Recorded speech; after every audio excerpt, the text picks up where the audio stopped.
We are ready to get started once again. Thank you again for being here. I am Rick Harfine, once again with the Ohio Chamber of Commerce. So we kind of took the approach with today's event of two sides of the coin. One being the provider perspectives. We brought in the providers to talk about the different delivery models, some of the challenges out there to them getting child care either expanded or in certain areas. But now we kind of want to hear the other side of that coin. Talk about what is the role of the employer community. We've got at least one national organization with us today to talk a little bit about the different perspectives that are happening in other states and across the country. This is not an Ohio-specific phenomenon. It's pronounced in our state, obviously, but we are not alone, unfortunately. So we'll get some good information on that regard. So with that, you have everyone's bios. I'm not going to go through and reintroduce everyone, but I will go down the line, starting with Linda Smith from the Bipartisan Policy Center, to maybe just take a minute or two to introduce yourself and your organization. Okay. Well, I won't take long in introducing myself because you all have the bios and you can read. I think what we're working on right now at the Bipartisan Policy Center is obviously the national issue and what confronts us. And I want to just say a couple of things about that.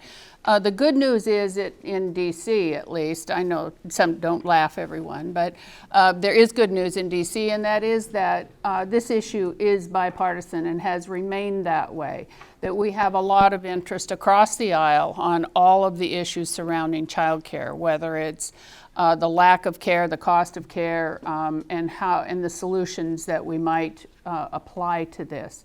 So I think it's not a bad news situation. I think what is now up to the early childhood community in particular is what are the solutions at the national level that would help states do this in a better way. So I'm very positive about the national scene, and you can read my bio. I've been around a while. Lynanne Gutierrez. Thanks. Good morning. Hi, I'm Lynanne Gutierrez. I'm the president of Groundwork, Ohio. Groundwork is the early childhood advocacy organization. We focus on those unique birth through 5 years, all the way from prenatal care to kindergarten readiness. We are building a powerful early childhood movement across the state to elevate all of your voices and the voices you've heard today.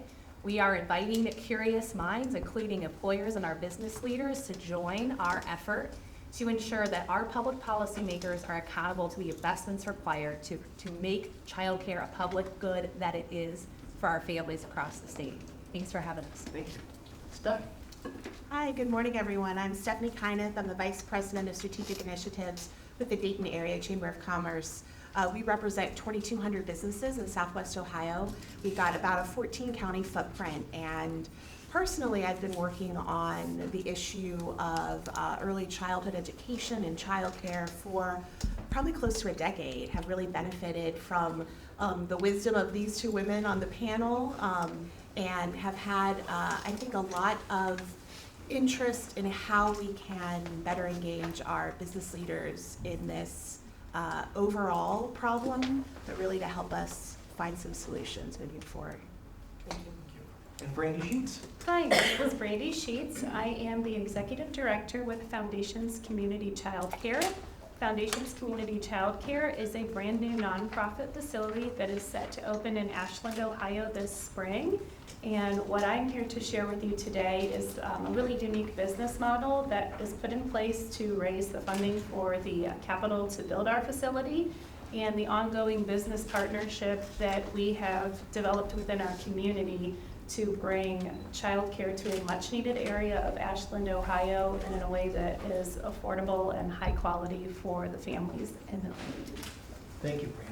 We are short one panelist today, Caitlin Codella-Lowe, who was to join us from the U.S. Chamber Foundation. Unfortunately, ran into flight problems, and so could not get a flight that would bring her to town on time. So she was very apologetic last night. I felt terrible for her. But the U.S. Chamber Foundation is doing a lot in this area. If you go online, they have what's called the Employer Roadmap. It's child care solutions for working parents. They've been studying this issue. They have different models for employers and for parents. I would encourage you to go online and check out the U.S. Chamber of Commerce's foundation for that. Linda, I'm going to start with you. We're all here to talk about child care, but like to see if you could comment a little bit about the business model of childcare. So often people talk about it's a broken system. What makes it broken? Yeah, and I think we heard we heard all of the previous panelists say pieces of what's wrong with the business model of childcare in this country. But when I go out and talk about that these days, I always start with an explanation of it, because I think it's unclear, if you will, what the business model actually is. And it started with COVID. For those of you who went through COVID, and we heard a little bit about it earlier, when COVID hit, we went into a sort of a situation where the Centers for Disease Control said shut down education, right? They linked education with childcare, which a lot of us do because childcare is educational, but that's where it stops.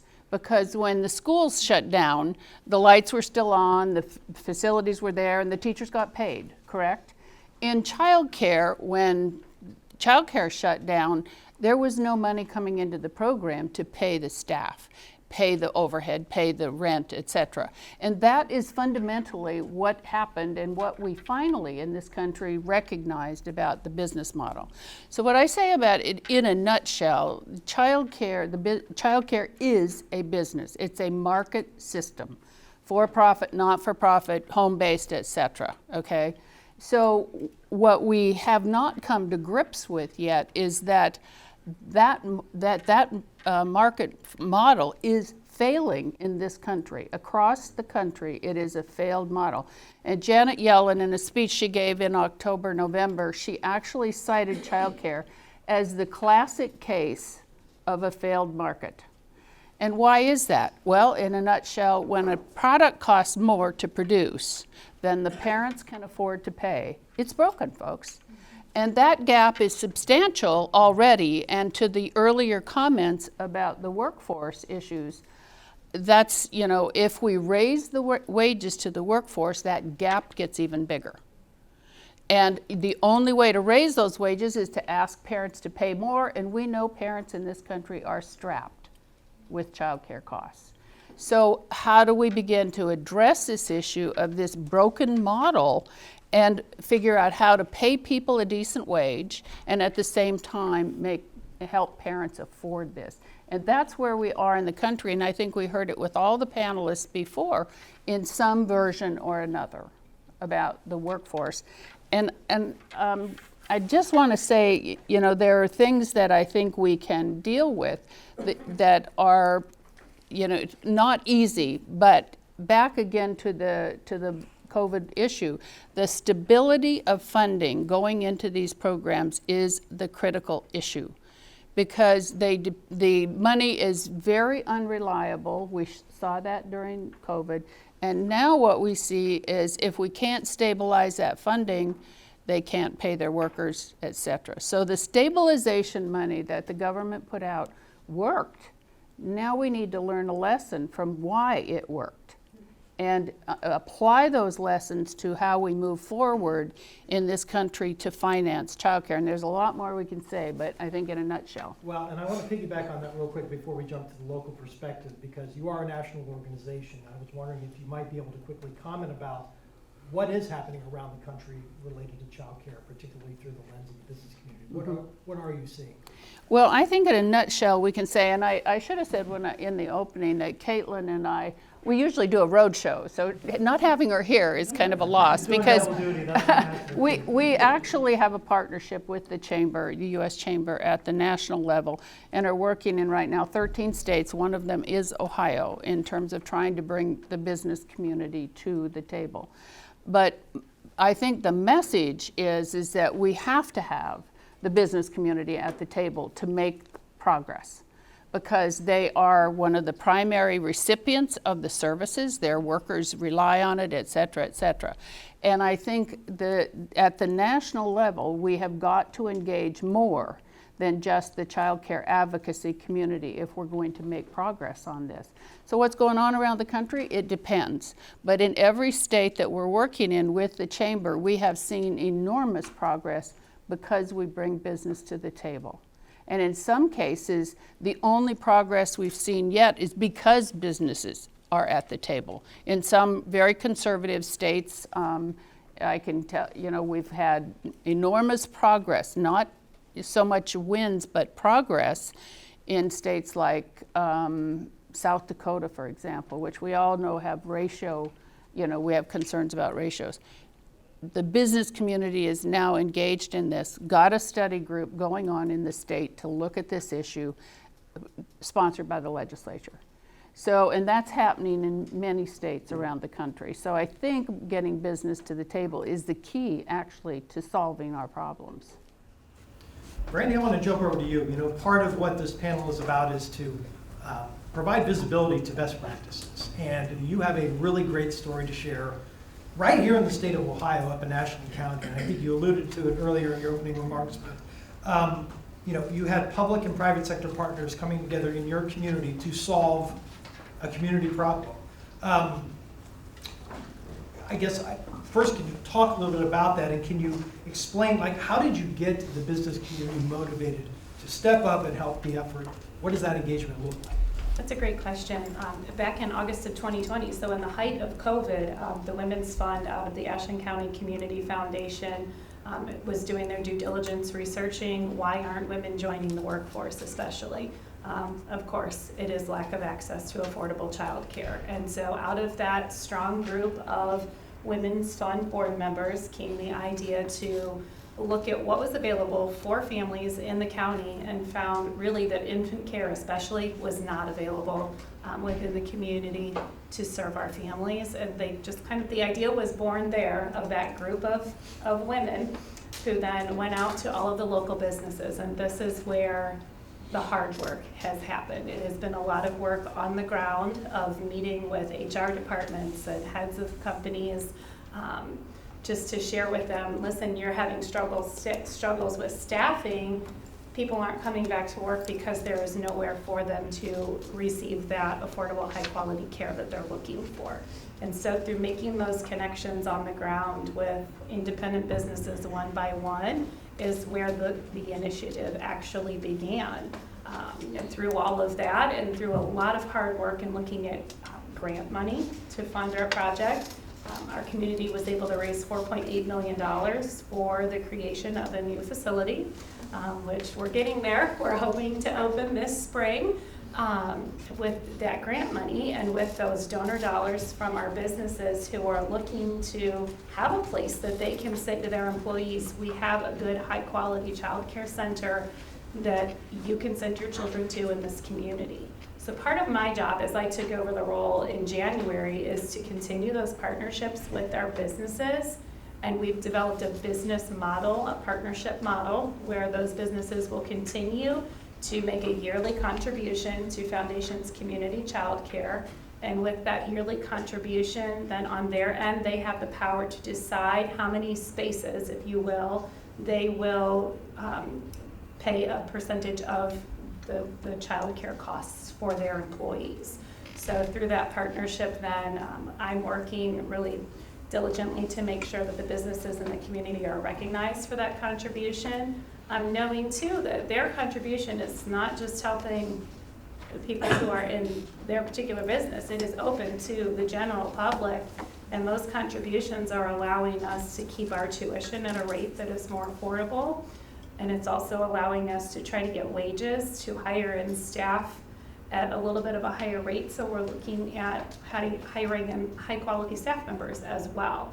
So it's a unique partnership that we have happening, but I will say to get everyone on board, it has been making that personal connection, and really the Women's Fund did a phenomenal job of taking all sorts of surveys and data and showing it to the local businesses and making that proof for the point that this is something that was necessary for the community in order to help them to staff their facilities and to get kind of the economy on the right track in Ashland. And I think you can bring in, what was it, 150 initial spots? Yeah. With room to grow? With room to grow. And really, I think there are only 2 other centers in Ashland County that are serving infants. So we know that space will fill very quickly, that infant and toddler space. There are more preschool aged programs out there, but we aim to serve, and we'll be able to serve children up to 12 years old too. So something that a lot of parents do struggle with is knowing one's here, one's there, one's there. We're hoping to be able to, we're nestled in the business park too, so I should tell you that from a standpoint of being really right there for the families. The facility is in the business district where families are only going to be 5 minutes from where their children are located, which is also something that's important for the business. Stephanie, you're able to help provide a little bit of a regional snapshot of this crisis through your membership through the Dayton Area Chamber of Commerce's membership. What does the Dayton childcare landscape look like right now? Sure, yeah. I mean, it's probably not dissimilar to other parts of Ohio. Because of the size of our footprint, we have, I think, both the rural challenges and the urban challenges around quality, access, and affordability that the rest of the state is facing. We are very fortunate in the Dayton region to have a wonderful organization, Preschool Promise. Robin Lightcap, their director, is here. But they've been at the forefront of a lot of the advocacy work, but really a lot of the hands-on tactical work as well, to help our community both advance these opportunities, but also to help me and us educate our employers about some of the challenges. And so we've been working in earnest for the last several years to try to convene some of our, I think, best opportunities for innovation around employers engaging in childcare. And it looks a little bit differently depending on where you are in our community. We've had, like Columbus, a lot of investment, economic development investment around our airport. And so because of that, we've had logistics companies locate there. And when we're looking at an opportunity, particularly for a private employer to invest, it is reassuring to them to have other employer leaders at the table. Number one, to know that they're not alone, but to know that they're also not potentially shouldering the cost alone, but really to bring, I think, that critical mass. And so I hate to say that we're not, the education is over, because I think there's plenty of education to be done. But what I do think has changed very broadly in our region and across the state is there is a general understanding that this is a workforce issue. That message has been received loud and clear. Now, what can employers do about it? That is, I think, where we're at. And as you've heard from all of us up here and our previous panelists, there are no easy solutions. There are no inexpensive solutions. This is going to cost a lot of money. This is going to take a lot of brain power. But I've been, I think, really encouraged by the way the tenor of the conversation has changed, and by the willingness of particularly some of our both large and small employers just to think through some of this with us. And I have to, and I'm always advocating for our employer community, but we're asking them to think through a lot of challenges right now. It's not just childcare, it's also housing, as Rick knows and speaks with his members. It's also transportation. It's a lot of sort of workforce conversations that are happening, and childcare has to remain at the center of those conversations as well. And so that's really what we've been focusing on in the Dayton area. Lynanne, Groundwork Ohio has led the way in Ohio with conducting research, providing empirical data, organizing grassroots activism on behalf of all sorts of early childhood needs. You've just published the business case for support document that has been made available to everyone here today. Can you speak a little bit more about this and other things that you guys are working on? Sure, thanks, Rick. So in partnership with Stephanie and Rick and Linda and the work that we've been doing together with national and state partners, we published and released today this tool, and for our longtime child care advocates, it won't be surprising to you, but this tool we felt was really important as a foundational measure for us to continue this conversation outside of this room, so that businesses increasingly can ask, what can they do about childcare? And bring themselves to curiosity around that. We take a lot of pride in the data investments that we make to provide our stakeholders the truth behind both childcare demand and supply. And so while there's a plethora of data and investment that all of us could bring, this is the business case in its simplest form, why you have to invest in the workforce of today and the workforce of tomorrow, and really what the economic impact could be. Our most recent poll earlier in 2023, which we'll be recreating here in the next 6 months or so, showed us that 800,000 Ohio employees cut back work or retreated from the workforce because of barriers to childcare. On the flip side of that, we know that if more parents, more women had access to high-quality, affordable childcare, that nearly 7 in 10 would work more or return to the workforce. So that's simple logic, but we have the data to continue to drive and prove that and drive solutions for these parents. I think what's most important about this tool is what is Groundwork? What are we asking businesses to consider? And on the back page of this is a continuum. Folks have referred to this continuum. And the first is just exploring, being curious. Have you asked your employees what they really want? Livia said, have you listened? The curiosity that comes with surveying and asking the questions is not sufficient to solve the problem, but it is the only way that we're going to begin to solve. And so there's other ways that there's low stakes ways for you to explore to solve the crisis, whether it's scheduling predictability, flexible scheduling, probably some of those things you've already tested, whether by choice or by force during the pandemic. And then we've heard about investments that businesses can make, which we don't believe all businesses can make, but near-site childcare, on-site childcare, put some skin in the game, see if it works, test your ROI, and then figure out what those challenges are. But ultimately, what we believe, regardless of how you experiment and come to this issue, that business and the private sector cannot solve this problem alone. The public sector has to be a strong, willing, and enthusiastic partner in funding childcare as a public good. And so whether or not you put one more dollar into curiosity around childcare as an employer, you can use your voice today and in the future to tell your policymakers why this investment is so important, and to ensure that we both sustain and build upon the incredible investments that are happening in Ohio today to solve this problem. You just hit on a couple of different ways that the employer community can get involved. There's not a one-size-fits-all approach. Does anyone on the panel have anything to add regarding the importance of that flexibility, or any other ways that employers can perhaps help or come to the table with something? Well, one of the things that I think that the size of the businesses and the employers really makes a difference in their ability and what they can do. And I think we have to be aware, I guess, of smaller businesses, maybe consortiums or things like that might work. Bigger businesses obviously have more resources. So I think when we approach businesses about this issue, we have to be thinking about their size and their capacity, because I think that is key to whether or not they want to engage. One of the things that we have seen around the country is businesses, small businesses in particular, fear being told to pay for something that they literally can't afford to do.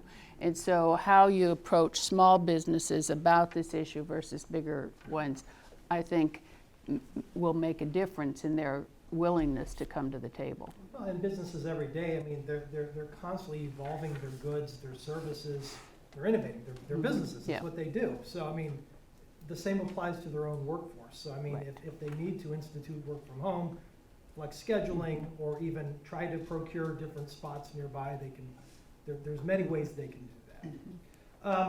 What do you all think are the costs of ignoring the problem, either direct or indirect? I mean, there's costs to the families, there's costs to the employer community, there's costs to society and to the state. Anybody want to jump in? Well, I'll go. There's never a shortage on my part. I think at the national level, one of the things that I try to have people begin and help understand, you know, nationally, and I don't think it's quite this bad in Ohio, but nationally we have one space for every 2 children that need it. That we know now. We've done the work on that, and that's what the gap is on the national level. I worry, and I think we all should be worried in this room, about where those one third of those children that we don't know where they are, what are they getting in their earliest years? And I think as a society, we need to start to think about the ramifications of young children in less than good situations on a daily basis. And that has long-term impact for our country and our workforce and all of us. So I think that looking at how we begin to address that gap on a child level, you know, the importance to children and our future is kind of a critical thing. Yeah, absolutely. That birth to 5 is such a critical stage, and you are precisely correct. And that's where we're looking at in Ashland, making sure that we have a space that is high quality to stop that continued cycle. If you don't have the businesses invest and you have that other child who is not receiving care, you are perpetuating a cycle that will continue and continue and just snowball into the workforce for sure. I think it's going to jeopardize, as a state, our opportunities, especially for some of these large economic development projects. You know, when you read that the federal funding explicitly for Intel explicitly calls out the need for a child care solution for their workers, and it is not just those large projects, but I think those really shed a light on how acute the problem is. And ultimately, our competitiveness as a state is threatened when we do not have the ability for the workers to either move here or change jobs within their own community to support some of those new projects. And so, yeah, there's a much bigger picture beyond just what's on the ground. Yeah, at Groundwork, we speak up for kids because kids don't have a voice. And so it first begins with kids, our babies. And we know that in this state, all our human capital is in jeopardy because we have 65% of Ohio kindergartners enter the classroom not ready to learn. When you're looking at just low-income children, that increases to 79%. That is just a stunning, horrific number, which brings real urgency to all of these investments because they are our future workforce. We know that every day a working mom is losing money all the time. In fact, if she's not eligible for publicly funded childcare, which, by the way, our state currently is the lowest eligibility in the country. So higher income working parents have a better chance than every other state to qualify for subsidy.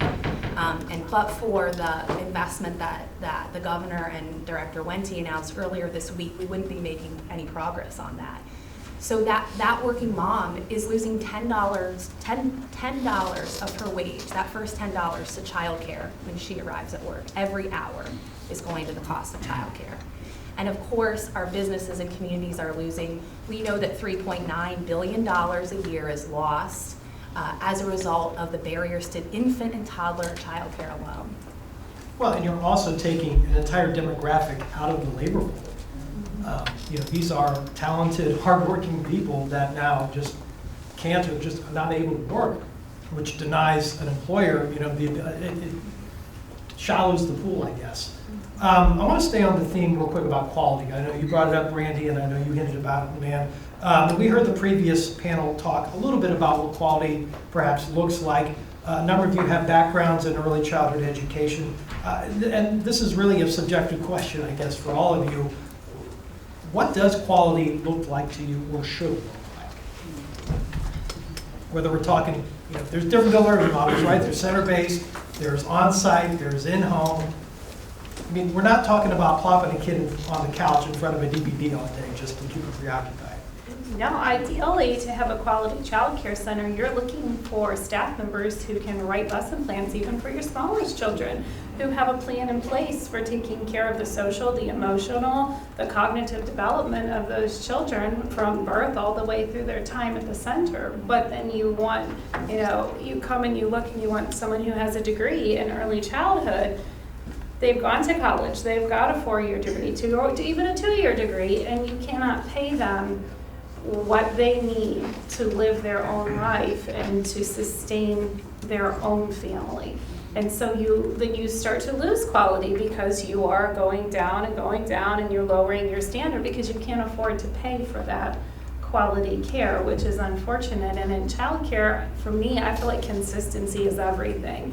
I've got 4 kids of my own. Consistency in schedule matters to children. And in childcare, high quality has to show some consistency. And if you cannot retain your staff members because you can't afford to pay them and they don't have the benefits that they need, it's very hard to say you are high quality. You can purchase a pre-prescribed curriculum, but every educator knows that a pre-prescribed curriculum not the magic bullet. It might be there, but you need the people in that space who know how to use these things and how to tailor that day for the unique group of children that are in their space. Well, Lois hinted on that. Yeah, I'm sorry to interrupt, but Lois hinted on that earlier, where you have enthusiastic applicants Absolutely. that want to be there, want to be providing service as a caregiver, I but they can just share that can't. my own Yeah. parents have said the same thing to me. Why would you go into early childhood education? You won't even be able to feed your own family. It's true. It's definitely that is part of our system that needs assessing for sure. Anybody else have anything to weigh in? I always have something to weigh in on quality, as Rick knows, and it just, again, I know we're jumping to kind of solutions and what quality looks like because it's so dependent. Why does everyone just start jumping to the workforce? And that is because the foundation of early childhood development, we're asking adult caregivers to build brains of babies. Yeah. And the neural connections are made because of the serve and return between adult and baby. So even if you are not a child care caregiver in this room, or you're not a parent, if in the grocery line, mom is in front of you and baby's peeking over and looking at you, if you respond and say, "Hey, baby," and they're responding to you, they're learning from that. You're helping build their brain. If baby's smiling at you and you look the other way, like, "Oh gosh, not today," like Keinath, the baby is learning from that. So take a classroom then where you have 1 professional to 5 babies, or 2 professionals to 12 babies. At a base level, you're making sure they're fed, their diapers dry. How much high quality adult interaction can you get if you are worried about whether you can put food on the table, worried about whether you can pay your bills, if you're being evicted?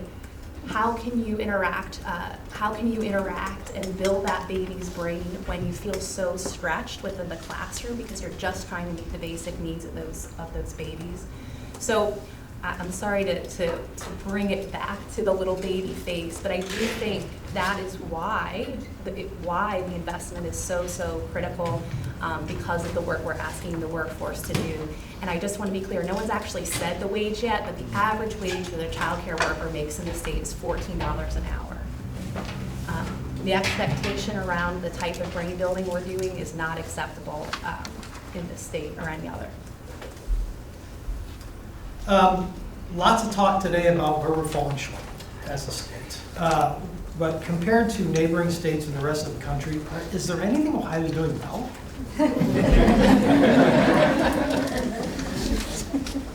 Not meant to be a trick question, I just, any observations there? Yeah, I mean, I think you heard from some of our legislators. We're really proud to have Representative White lead this delegation, but she's been an advocate from day one in office, both from expanding the eligibility threshold for publicly funded childcare to what you heard is the most recent proposal to really try to identify some childcare innovation grant money to work with employers. So, again, it does feel like we're it's a piecemeal approach because there is no, several speakers have said it, but there is no sort of silver bullet. But having some of our elected officials who are so willing to engage in this with us, having a governor who so clearly understands, I think, some of the challenges and is willing to really put money where his mouth is, that makes a difference. And again, hearing about the tri-share opportunity, I have some colleagues at Chambers across the country, and that is something that is being explored. And if this were something that were funded as a statewide opportunity, that would be really incredible, because up until now it's been in smaller communities. So I think we're doing a lot of things right, but we have a long ways to go. There was mention earlier about different staffing incentives that are out there. Kentucky was brought up. They pay 100% of child care costs for child care workers. There's measures elsewhere to help complement wages, such as covering the costs associated with credentials or training or education. Can any of you comment on maybe, are there practices out there that are working elsewhere that maybe we should look to emulate in Ohio, whether it's for providers or to grow staffing, or whether it's incentives for the employers themselves? I don't know, any thoughts? I can jump in on this one. I think one of the things that we've been looking at, and for example, I think the Kentucky model, we're about ready to write that up. We've had conversations with them, and it is stabilizing the workforce in Kentucky by providing that benefit to the child care employees. In a time when you can't get employees, that's something that I think states should be looking at, because just, you know, a barrier, if you go to work for $13 an hour, $13.71, which is the national average right now, you can't afford childcare where you work for the most part. So can we do more to incentivize the workforce? I think we can, and I think the Kentucky thing is a really interesting model to look at. Back to your question on what's Ohio doing well. I mean, Ohio is doing a lot of things, at least by national standards. We're about ready to issue a report on the workforce, and the states, I think we're actually showcasing Ohio because it is one of the very few states that actually has a really good handle on its workforce. I mean, what do we do about that is one thing, but you have to understand it before you can look for solutions. And I think between Ohio and one other state, Nevada, you guys have got the best data that we've seen on the workforce. So I think that's good. Your gap compared to other states is much lower. So that means that you do have, you know, you don't have the distance to go that other states have to go. So I think there are a lot of things working in favor here in Ohio, and a lot of work has been done. And we have plenty of opportunity. We have tens of thousands of jobs on the way. And the chip thing is a big one. That's right. We have much to celebrate in this state. I don't think there are any states that wouldn't trade their problems for our problems. But it's a window of opportunity. We have to make sure that they have a stable workforce when the doors open up on day one. And, you know, to the point made earlier, this is a current throttle on people re-entering the workforce or entering the workforce to begin with. So not only is it affecting the jobs that are unfilled right now, but it's also going to affect the jobs that are coming if we don't proactively deal with this. So we saw some efforts to address child care in the last state operating budget. We talked earlier about taking up the federal poverty level to 145%. It's certainly not where we want to be, but it's still, you know, an incremental increase. There was a $15 million provided, I believe, in infant and toddler infrastructure grants. We saw 2 initiatives announced last week by Governor Mike DeWine in his State of the State address. So I guess this is more probably a question for you, Lynanne and Stephanie, just because maybe you monitor the policy a little bit stronger. Can you maybe talk a little bit at a high level about some of these things? What can we expect from lawmakers for the rest of the General Assembly? Even talk about the 2 announcements. I know Director Wente will be talking a little bit more about those announcements specifically. What are your reactions? Thanks, Rick, and I think this jointly answers what is Ohio doing right and where are these opportunities and, you know, what are our reactions to them. Ohio has the Department of Children and Youth, where Director Wente is not just flying in for her section of today's, but actually listening to all of us on this panel and listening to folks in the room. The governor has made bold investments. They know it's not enough, but they know it's the next right thing to do for the state to make progress on these problems. And the commitment mid-biennium to put a voucher program together to increase access for 8,800 children across the state of Ohio is absolutely imperative, because it's going to give all of us the tool to fight and sustain on investment. I am humbled by the responsibility to sustain that, but I'm not scared if we have the governor, business, and this room and the advocates all asking for those same things. And the commitment we really need to get there is making sure that every single policymaker hears from each of us and the business leaders, so that, I see a family child care provider from Lima, I see the Appalachian region represented even in the front row here. All members and all areas of the state are represented in these solutions. So moving to 200% for these children is very important to make progress, because there's been a recognition that we are the lowest in the country and our working families and kids deserve better. The $85 million investment in child care access grants is an incredible opportunity, getting more resources out to programs and communities to solve problems, to overcome some of the barriers that they have let go, or the problems that they have let go over the past 2 years, to solve those and provide more access to children, whether it's in their homes, in their centers, and particularly for children with special needs who have some of the largest barriers to accessing any type of quality affordable care. So we're really excited, and as advocates, we're going to continue to ask for more and to sustain these investments moving forward. There's also been incredible investment in getting more money out to programs and industry by increasing reimbursement rates. So we're now moving up to the 50th percentile of the market rate for providers across the state. That means every single program in Ohio is making more than they were in January in order to sustain and provide high quality care. There's also been a real recognition around quality, more than a years-long process to hear all of our input and to make the required changes to make sure that quality can continue in our state for our youngest children, and that there's new regulations that'll be implemented as of July 1. So a lot of opportunities and a lot of voices behind the work that's been done so far. The only thing I would add is I know Lynanne and Groundwork have been so adamant about how important the employer voice is in the advocacy efforts, and I couldn't agree more. And what I've been really trying to do is move this conversation specifically for our employers out of sort of the theoretical, maybe even out of the policy world a little bit, and really have them focus on something that Lynanne shared at the beginning. It's just, how can you understand your workforce? How can you understand how this is impacting your workforce?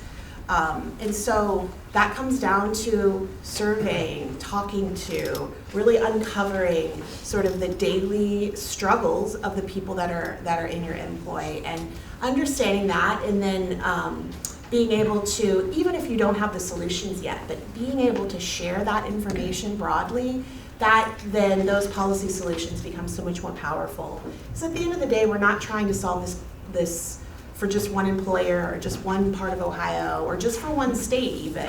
We're really trying to figure out solutions that are broad-based but also are sustainable. And I think that is as a bigger concern as anything else when we're talking about new streams of funding and new opportunities that are coming down the pipeline. How can we understand our workers enough that these can be sustainable solutions for our communities and not just one-offs? Can I add something, Rick, to this? Because I think one of the things, and I was thinking about this before we we started this panel, I think that we confuse sometimes the subsidy rate and the poverty level rate with access and expanding access. And those two things, I think, need to be separated in the minds of people who are trying to fix this problem, because simply by raising the eligibility level or raising the rate that you are paying is not going to expand access. And I think sometimes we confuse those two things. What we've been doing a lot of work on the facility infrastructure issue. And there are some states, surprise, surprise, Idaho is one of them, Colorado is another one, where they have set up facility funds where they actually give grants to expand facilities.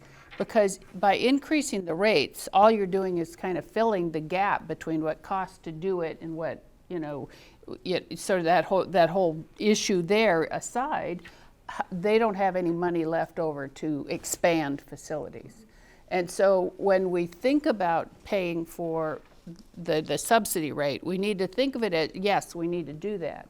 But it is not going to expand access in the state. And I think back to the whole issue of cost of parents. So, and because there's no there's no real profit in childcare, okay, in this country. I mean, I applaud all of you who are making this work, because it is hard to make your daily bottom line, okay? Yeah. So I think we just have to stop thinking about rates and poverty, and access as all one.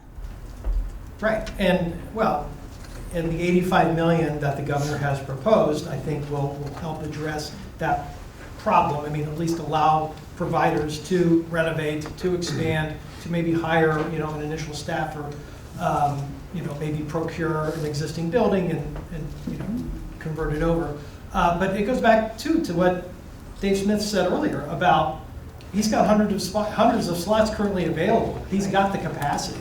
He doesn't have the people to work to accommodate that. So it's a lot of chicken or the egg argument. I mean, we need families eligible for publicly funded childcare. We need more facilities, but then we need more staffers to occupy those facilities to accommodate the kids.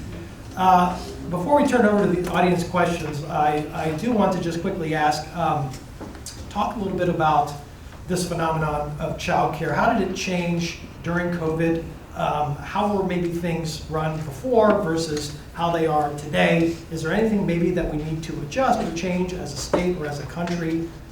Do we need to rethink anything in light of the pandemic? Well, I think we need to rethink the way we finance this. And I absolutely do not, I'll go out there and say it, I don't think there's any way to actually fix this without some kind of substantial public investment in this. That we keep looking for a quick fix, whether it's raising the rates or doing, something on the quality side. But at the end of the day, we have this big gap in between, as I said, what it costs to do this work and what parents can afford to pay. And the only way that we can deal with this on a substantial basis is, I think, public funding.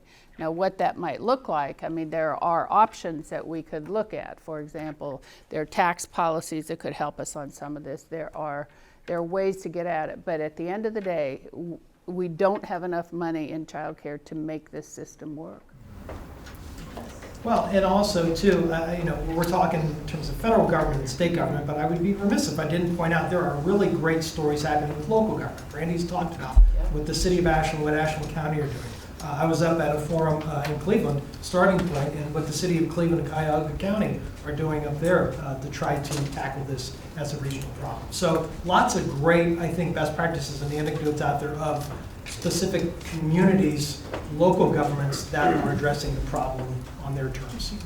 Before I take questions, I'll just kind of go down the line. Is there anything closing, any sort of last remark you'd like to make just to leave an impression on the crowd? I think just thinking outside of the box is where we have to be at this point. We've been in a certain frame of mind that this is how it's funded, this is how things go. I've seen just with working in Ashland that thinking outside of the box has allowed us to do some incredible things. And I would just kind of, as we push forward and we look at getting our businesses to kind of tackle this problem, is to have everyone just begin to think a little bit more outside of the box. Yeah, I guess picking up on the thread of what Linda was saying is what would it look like if we truly started looking at early childhood education as part of the broader education continuum, especially from a funding perspective? Like, what would that look like if we treated it like we treat K-12? And I think, even as a thought exercise, it starts to transform how we do things, but it certainly, I think, starts to transform how folks come to the table. Yeah. Lynanne? That is certainly our priority, is focusing on the fundamentals. Like, what is the main dish to the meal? We have all of these wonderful, curious, and innovative practices, and they're kind of just the sides to the main course, which is the required public investment to fund the childcare system. And local communities where they have the opportunity have been taking every advantage or every opportunity to be able to close the gap. And so between federal funds and local communities trying to close the gap, we have to have the state of Ohio as the strongest funding partner. And that means not only a governor who's willing to invest deeply in this crisis, but a legislature who is willing to come alongside him and invest in this crisis. And I would just invite you all to invite both you all in this room and the employers in your community to join Groundwork and all of us in this movement. There is a lovely QR code on the back of our resource to make sure that you have the opportunity to get the latest updates. We bring advocacy to communities. We try to make it easier for you as you all have a day job and we're the professional advocates. So please allow us to do that and continue to learn and keep this dialogue going after today. Linda, anything more to add? I actually have a couple things that I would hope I could leave this group with. If those of you who read my bio know that I spent many, many years, probably too many I don't want to talk about, but with the military. And was with the military when we designed the system, which it is and has withstood the test of time. So the two takeaways that I say from the military experience, and I think they're worth thinking about. Somebody asked me earlier about what the military did, and the military actually, we saw in the military that a pilot was every bit as important as the mechanic who worked on the plane. In other words, everyone in DoD needed the child care program. It wasn't like we're going to try something for one segment of the Defense Department or not. And I think that was an important first concept, is that, right now we focus a lot on, and I would never disagree that we need more for low-income families. We definitely do. But all families need it in this country. And I think if we back up and say, how are we going to fix this system so that all families benefit from it? That's number one. Number two lesson from the military, which it didn't hit me until a while back, of why it was successful. The military put its money into the programs, similar to the stabilization money that we have had the last few years. When we gave the bases, when the bases got money, they were told, okay, the program gets the money. In exchange for this money, you're going to pay your people better, you're going to train your people, and you're going to give them benefits. But the program had the money to pay to do that work. And in exchange for that, we said, and you're not going to charge parents any more money. And I think, looking back on it now, I think that was kind of the fundamental thing that made the military system work. And I would suggest that the stabilization money reinforced that at our federal level. And I would say, look at that, or some rendition of that, as something the state should be thinking about. We have time for maybe just a couple of questions. I know we're a little bit behind, but I want to be mindful. Yes, sir. Jonathan Barris with TNA. Question just about workforce. Ohio Means Jobs, Department of Jobs and Family Services, even community college, big technical college system. How are they part of this equation? I don't think it was intentional, but we don't really have anybody from the workforce development aspect here today talking about that pipeline. I think Dave talked about career pathways for individuals, but I'm just curious from the panel what they're seeing from those providers of training for the workforce behind the workforce. Anybody want to weigh in?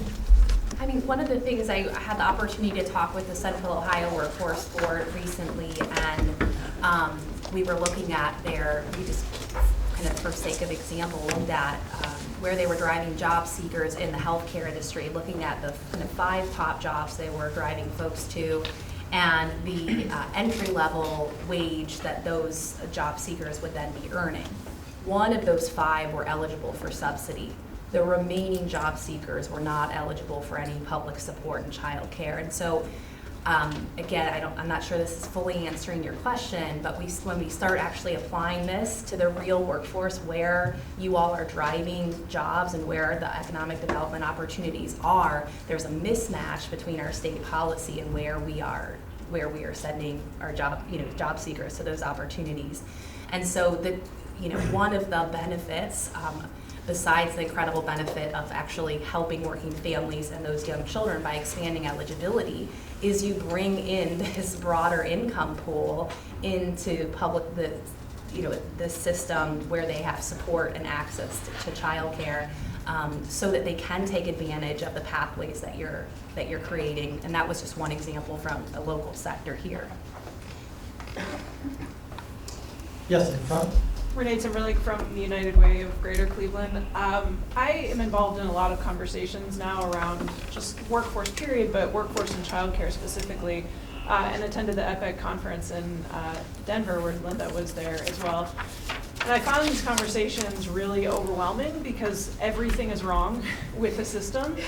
And so I guess for those of us who are really trying to find solutions, where is the point at which we can sort of, I don't know, poke the bear to get something done? Like what's the I don't want to say lowest hanging fruit, but what is the thing or two or three things that we could really focus on to move this? And I think we as in like a collaborative, whether it's local or statewide, what should we be pushing on?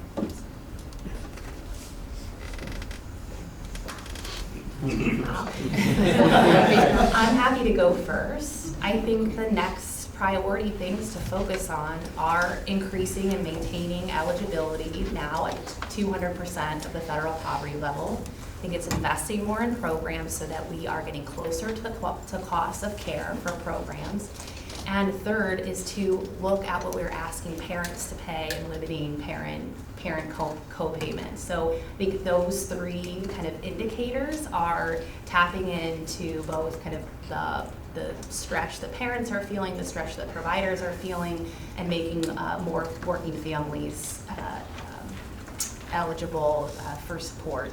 Those are kind of the three-legged stool that we're thinking about in terms of the next right things to focus on. Anybody else? I'll take that one on too. I do think that one of the critical things is understanding your need and understanding what it costs. And I don't think as a field we've done a very good job of that, to be honest with you. So if I were to ask you in Cleveland, how much childcare do you need? And actually, what is it going to cost to do it well? Can we answer those questions? And I think that we have a lot of data, but we haven't pulled it together in a way that makes it understandable to legislators and to, at this point, Congress even. So I think we need to put measurable goals out there and figure out what's the need. And somebody said $20 an hour, and I was thinking, okay, if that's the goal, then how much what's the gap to get Cleveland to be able to pay those wages? And I don't think we're not thinking of it, I think, in the right way. We still kind of think in broad terms and not concrete enough. I think your solution at the community level is fabulous. We ought to make that the model for the country. But I just think we need measurable goals, and we need better definitions about what we're talking about here. So maybe don't make the world so big. I mean, the Ashland County solution works great for Ashland County, might not work well in Cuyahoga County. So it's really kind of what's unique and specific, what's nuanced about your area. I do think that states, have a critical role, but it really is a community issue. I've done some work in Nebraska, for example, and in Nebraska, there were two counties side by side in Nebraska, okay? And one county had a plant that was 24 hours. The county next to it was a ranching community, and their needs are very different. So to suggest that you can have a one-size-fits-all for that, is not right. So, the approach is really a community-level situation. This is your hand in the back. So, Ms. Smith, my question is geared towards what the gentleman over there said. We are putting the cart before the wheel, I suppose, because we are bringing in people that are not educated. We know having a good education to have a quality teacher. We are educating them while they're working for us. How are we able to incentivize the community of having good teachers coming into our programs? Because 15 years ago, it was the demise. in Ohio, there were several articles in regards to saying that you can't make a living wage. And so it's just, again, we're talking about having access. I would love to be able to give care to everybody. I'm in the same situation as Dave. I'm sitting at 80%. I have the opportunity, just disappointed today, people are not showing up for interviews. We are pulling people in that don't have a child care background or educated in that field. So what are other states doing to market to come into the field, or to market to change how our education programs are in vocational, associate programs in colleges, those type of things, as opposed to doing the CDA while somebody's working for you, that we can get that beforehand? That's a really complicated question. No. I have an opinion on this one. I'm not going to go to a state that I think is doing it so much as I'm going to go back to my military background, okay? And I think no one would argue that the military system has withstood the test of time. And right now they're looking again at their wages, because their wages they're having some of the same issues with their. But I think it's more about, we need to, first of all, define what a teacher is. And I think you saw, we put a report out not too long ago. I asked 13 people in this country, name people, you'd all know them, or most people would know them. What is a teacher? And we couldn't get one answer. So we have not defined the field very well. We don't know what is a teacher, who's in, who's out, okay? And in one state, South Dakota, they called me to tell me we had it wrong, because guess what? They lowered the age for a teacher to 14. So, okay, so we need to figure out what is a teacher, and figure out then what is the process for getting them from A to Z. And in the military system, what we had I can remember the numbers, 22,000 people working in the military system when we started it. And trust me, we were not going to fire 22,000, mostly spouses, from the military. So we had to figure out, how are we going to take this workforce and get it somewhere? So we put in a training and wage plan and payment plan that started people exactly where they were. You had to be 18 and pretty much breathing. And then we put through and I was heartened to hear the CDA, because our goal was for a fully competent child care teacher in DOD. It was a CDA. Okay, CDA competency. What we did was mix our professional, our degreed people top down. We started with directors, assistant directors, trainers, et cetera, had to have degrees. Bottom up, we started with 18, and we're going to get you to a CDA. And it worked. You could stay at a CDA for as long as you wanted. You had to take annual training, but that's what got us to where we got. So what I'm saying to the country is, we have yet to figure out what do we want and how are we going to move this workforce. And it's not going to start with hiring degreed teachers across the board, because we don't have them in this country, even if they, we've all heard that. So I think backing up from it and trying to figure out what is your system that you want to develop a workforce, what's your goal, and then how do you put in place a structure that will get you there? And when you start with a CDA, I think that's a logical place to start. We're going to end on that note, because I've kept this over. I apologize. But can I get a hand for the panel, please?